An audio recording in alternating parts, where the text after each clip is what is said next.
Hey, wrestling fans, Brian Crazy here at True Wrestling. Back at you with TNA's Impact Review for 5/12/2011. It was a pretty good night on Impact, a lot of big happenings, so we'll jump right into it. First things first, we see Karen and Jeff Jarrett in the ring. They're asking Kurt Angle for a truce.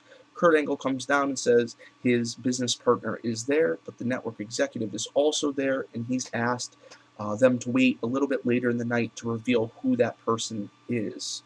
Then we move into Mickey James and Miss Tessmacher against Madison Rain,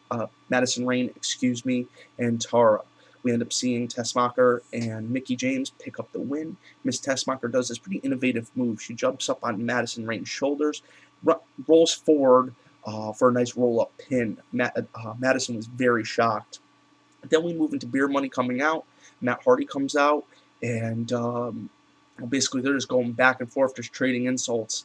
And Matt Hardy goes to introduce his tag team partner. Beer Money assumes it's going to be a returning Jeff Hardy, when in fact, guys, it is Wildcat Chris Harris.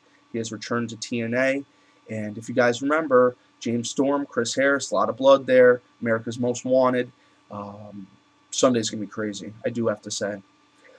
Then we go into Sangriento. He go against Suicide. This is a repeat bout from last week. We see Sangriento pick up the win. It's pretty amazing that both these guys are able to, do two personas, and especially Daniels, who's working double duty most nights. Then we see Eric Bischoff, Hulk Hogan, and Ric Flair come out. They've been invited out for finding out who the network executive is by the network executive. And earlier on in the night, Ric Flair returned, and there was a lot of contention between Flair and Hogan. Bischoff kind of diffused that, but they were trading insults. Hogan was trying to accuse Flair. Flair was saying, hey, who held down the ship? So, like I said, Bischoff kind of got into the middle of that, diffused that. So now we see these three gentlemen out in the ring.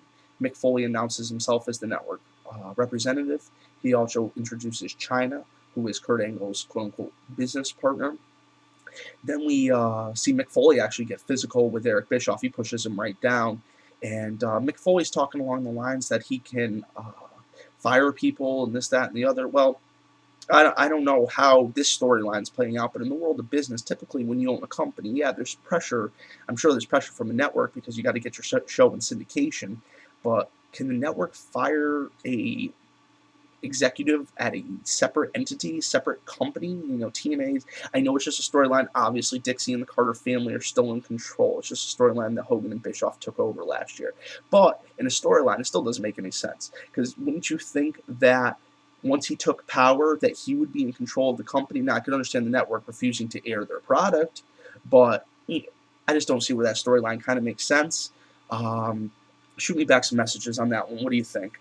Then we see Crimson defeat Abyss and Samoa Joe. Abyss hit a huge black hole slam on Samoa Joe. Crimson ends up blindsiding him, picks up the win. Abyss still has not gotten those two teeth replaced, and he was just showing off his battle wound from when RVD knocked out his teeth. Then we see Hogan Flair, and this was the segment we talked about earlier. And then we move into the 25-man battle royal. When I'm watching these shows, I take notes and typing them up on Notepad. When I do the reviews myself, when I do it with JC, I usually print them out, and that's our formats for the night. But that's why, if you guys see me looking over, that's what I'm doing. We see a 25-man battle royal. I mean, all of the top dogs are out there. And at the end of the day, Mr. Anderson is your new #1 contender for the TNA World Championship. Now, this Sunday is Sting versus RVD. Does that mean Mr. Anderson is going to get a shot at the next pay-per-view, the following Impact, somewhere in between? You guys shoot me some speculation. What do you think about that as well? Mr. Anderson being the new #1 contender, I think it's long deserved, and I think he did not get a long enough reign. I think Genesis was just a tease. So guys, for F and True Wrestling, this has been Brian Crazy. I do have to say I enjoyed this show, and I hope you enjoyed the review, and have a great afternoon. Catch you later with SmackDown.